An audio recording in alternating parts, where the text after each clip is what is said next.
Les gars, des choses de dingue sont sur le point de se produire aujourd'hui ainsi que hier. On a eu des nouvelles absolument dingues et ceci risque d'entraîner une flambée de nos actifs d'ici les mois à venir. Alors, restez par ici, je vais vous expliquer précisément pourquoi les événements qui sont survenus hier ainsi qu'aujourd'hui vont avoir des conséquences absolument considérables sur les marchés. Et je vais également vous présenter forcément mes positions, je vais vous expliquer tout ce que vous devez savoir dès maintenant si vous holdez la moindre crypto-monnaie. Alors bienvenue à tous, je m'appelle Maxime et je vous apporte chaque jour des nouvelles vidéos en français sur les crypto-monnaies en vous apprenant comment vous faire de l'argent sur ce marché. Si vous êtes nouveau sur cette chaîne, alors soyez sûr de vous abonner et d'activer la cloche dès maintenant. Ok. Ceci étant dit, allons droit au but. On a eu des choses de dingue qui arrivent sur le marché. Tout d'abord, sur les graphes, on a effectivement constaté une rechute du Bitcoin jusqu'aux 105 200 $. Depuis lors, on a eu une nouvelle chandelle verte. Vous pouvez voir qu'on a réussi à franchir la ligne orange qu'on a de ce côté. Et puis, grosse chandelle verte ici. Donc, on va voir comment ça va pouvoir se dérouler. Si cette chandelle va pouvoir clôturer déjà au-dessus de la ligne en pointillé rouge, ça signalerait une nouvelle dynamique haussière. Les bears, pour le coup, ont tenté de nous repousser à la baisse. Mais ensuite, grosse chandelle verte qui est apparue de ce côté. Avec cette volatilité, bien simplement, on réalise plus de profit, ou plutôt je réalise davantage de profit avec les bots, donc ça c'est cool. Mais la trajectoire du Bitcoin, est toujours à la hausse, je pense. Si vous regardez l'Ethereum maintenant, on a également connu un repli. Du côté de l'Ethereum, on s'est fait supporter par ma ligne orange aux 2400 $, donc ça c'est cool. Alors du côté de Solana, on a également subi une cassure à partir de ce biseau ascendant. Ça c'est dommage, vous savez que ces patterns ont tendance souvent à avoir inversé à la baisse. On n'est pas tombé aussi bas pour le coup. Bon, on est redescendu jusqu'au 144 pour Solana, maintenant on est en train de remonter.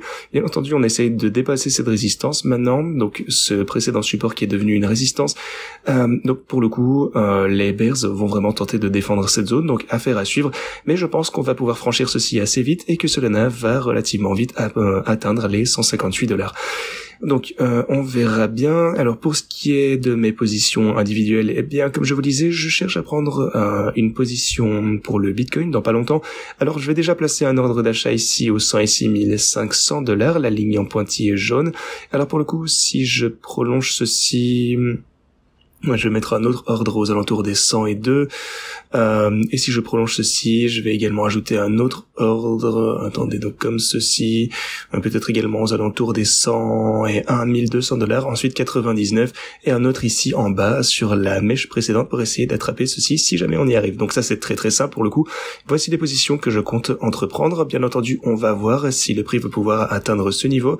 Bon. J'en suis pas convaincu, évidemment, et je vous dis pas du tout que ça va forcément arriver, mais si jamais on observe des pullbacks pour telle ou telle raison, alors, si on atteint ces niveaux, je pourrais prendre mes bénéfices lors du rebond. Voilà. Ça, pour le coup, c'est une configuration de trading que je compte exécuter. On va voir. Encore une fois, je place mes ordres si jamais. Si l'occasion se présente, de toute façon, je serai prêt. Pour le moment, je ne prends pas de position. Alors, pour le coup, pour Ethereum, Solana, vous pourriez, trader une sorte de percée ici, du côté de l'Ethereum. Si on franchit les 2500, je m'attends à ce qu'on atteigne assez rapidement les 2674, donc c'est un trade potentiel. Ça, ce sont des opportunités assez intéressantes, donc voilà. N'hésitez pas à faire surtout vos propres recherches, c'est très important.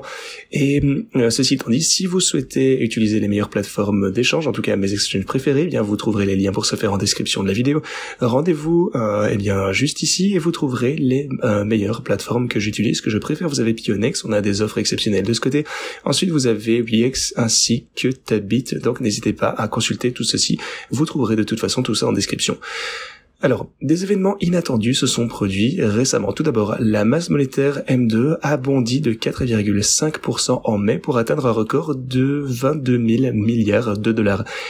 Pour le coup, c'est le 19e mois consécutif de hausse, donc la masse monétaire, vous le savez, est en train d'exploser. Ça, pour le coup, c'est énorme parce que tout cet argent va finir par se retrouver dans ces actifs. Et le Bitcoin en particulier, pour le coup, va en profiter pleinement, tout ce qu'on appelle les actifs à risque. Alors ça, pour le coup, c'est pas tout. Si vous considérez les autres événements, Powell a déclaré hier qu'il ne pouvait pas vraiment trop dire si juillet était tôt ou non pour envisager une baisse. Il commence déjà à parler pour le coup de sa prochaine baisse des taux d'intérêt, que ce soit en juillet ou un petit peu plus tard. Finalement, on est en train de voir la lumière au bout du tunnel. Ça finira de toute façon par chuter tôt ou tard. Donc le marché s'attend toujours à une légère baisse, mais voilà. on verra si ça se produit ou non. Ça, de toute façon, ça va entraîner une baisse de l'argent sur le marché et donc une hausse du prix des actifs. Déjà, pour le coup, on est en train d'atteindre des sommets historiques sur les marchés traditionnels, etc. Donc voilà, ça va juste être totalement dingue. Et ensuite, si vous regardez également le projet de loi ici, le Sénat a adopté le projet de loi fiscale de Trump. Donc ça, pour le coup, ça va être également adopté bien par la Chambre. Vous pouvez le voir ici. Et ils sont confiants que ce sera adopté par la Chambre, visiblement. Donc probablement ça risque d'être voté très très bientôt, affaire à suivre encore, et ensuite ça va être mis en œuvre, je ne sais pas après combien de temps, mais voilà, ça pour le coup, ça va ajouter 3300 milliards de dollars de déficit, ce qui augmentera le plafond de la dette de 5000 milliards de dollars, et ça portera la dette américaine à 4000 milliards de dollars. Alors, avec 2000 milliards de dollars aujourd'hui, pour le coup, le seul moyen de financer cette somme, c'est juste de faire tourner la planche à billets. Encore une fois, l'impression monétaire, ça doit arriver. Alors comment est-ce que ça va fonctionner? Eh bien, ils vont sûrement émettre des bons du trésor. Certains des pays vont en acheter, d'autres non. Certaines entreprises, certaines banques, etc. Mais au final, eh bien, de toute façon, la Fed aura toujours la garantie d'intervenir et surtout d'absorber une énorme partie de cette demande parce qu'ils n'ont pas d'autre choix que de faire ceci de cette manière à chaque fois. La demande pour ces bons du trésor, pour le coup, ne sera pas aussi forte avec les montants annoncés. Et je pense que vous commencez à comprendre. Le principe est très très simple. Déjà, on a une vente aux enchères qui est organisée, qui permet aux émetteurs de stablecoins, des banques, des gouvernements étrangers, de fonds de pension, etc., d'acheter ces bons d'État, donc ces bonds. S'ils n'achètent pas, eh bien, la Fed interviendra en pratique et ça nous ramène donc à la planche à billets, encore et toujours. C'est juste comme ça que fonctionne l'impression monétaire. Ensuite, eh bien, tout cet argent, eh bien, court après l'immobilier, l'or, les actifs à risque, ainsi que le Bitcoin, forcément. Donc ça va juste être énorme, c'est juste la meilleure nouvelle pour ce cycle. Alors je comprends pas trop pourquoi le marché a réagi négativement à l'adoption de ce projet de loi, parce que ça va, quoi qu'il arrive, faire grimper le prix des actifs pendant les quelques prochaines années. Donc voilà, quoi qu'il arrive, je ne vends absolument pas mon Bitcoin pour le moment.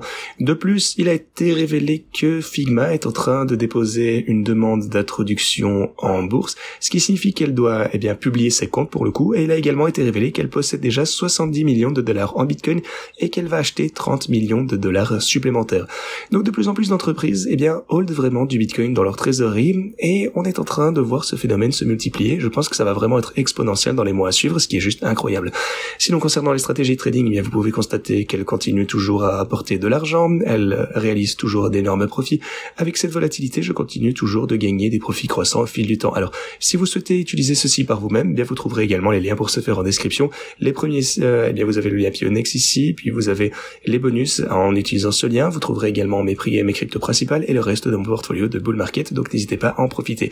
N'oubliez pas également que ces cryptos, eh bien, ont besoin de temps pour se développer. Pour le coup, eh bien, ça prend du temps pour, eh bien, arriver en profit. Il faut juste de la patience. Mais quoi qu'il en soit, l'algorithme fonctionne très bien. Ceci étant dit, c'est ce que j'avais pour vous aujourd'hui. Merci beaucoup d'avoir regardé et à la prochaine.